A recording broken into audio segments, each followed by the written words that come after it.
నమస్తే. కథ వినండికి స్వాగతం. మనం ఈరోజు 'జమీందారు ఎంపిక' అనే కథను విందాం. పూర్వం ఆనంద శర్మ అనే జమీందారు ఉండేవాడు. ఆయన ఓసారి ఏదో పని మీద పొరుగురు వెళ్లాల్సి వచ్చింది. అక్కడ ఓ చోట నది దాటి వెళ్ళాలి. అందుబాటులో 2 పడవలున్నాయి. అయ్యా, ఈ మొదటి పడవ నడిపేవాడు గజ ఈతగాడు. ఈ ఒడ్డు నుంచి ఆ ఒడ్డుకు సునాయాసంగా ఈదగలడు. ఆ రెండో పడవ నడిపేవాడికి మాత్రం అంత బాగా ఈత రాదు. ఏదో నామమాత్రంగా వచ్చంట. గజ ఈతగాడి పడవను మాట్లాడమంటారా అని దివాను జమీందారును అడిగాడు. ఆనందశర్మ కాసేపు ఆలోచించి అంతంత మాత్రంగా ఈత వచ్చే వ్యక్తి పడవను మాట్లాడమన్నాడు. దివాను ఒక్కసారి అవాక్కయ్యాడు. అయ్యా తమరు అనేలోగా జమీందారు ముందుకు నడిచారు. అది కాదు జమీందారు గారు అన్నా వినిపించుకోలేదు.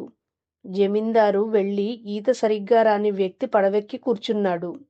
దివానుకు ఇక తప్పక జమీందారు ఎక్కిన పడవలోనే అయిష్టంగా ఎక్కాడు. కొన్ని నిమిషాల తర్వాత పడవ ఒడ్డుకు చేరింది. ఇద్దరూ పడవ దిగారు. అప్పుడు దివాను, అయ్యా, మీరు ఈ నిర్ణయం తీసుకోవడం వెనక ఏదో బలమైన కారణం ఉండి ఉంటుంది.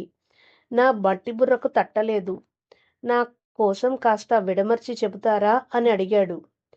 ఏం లేదు, గజ ఈతగాడికి బాగా ఈత వస్తుంది కాబట్టి పడవను నిర్లక్ష్యంగా నడిపే అవకాశం ఉంటుంది. ఒకవేళ ఏదైనా ప్రమాదం జరిగినా ఈదుకుంటూ వెళ్ళిపోతాను అనే ధీమానే దీనికి కారణం. అదే అంతంత మాత్రంగా ఈత వచ్చిన వ్యక్తి అనుకో, ఏదైనా ప్రమాదం జరిగితే తనకు ఇబ్బంది అని చాలా జాగ్రత్తగా పడవను నడుపుతాడు.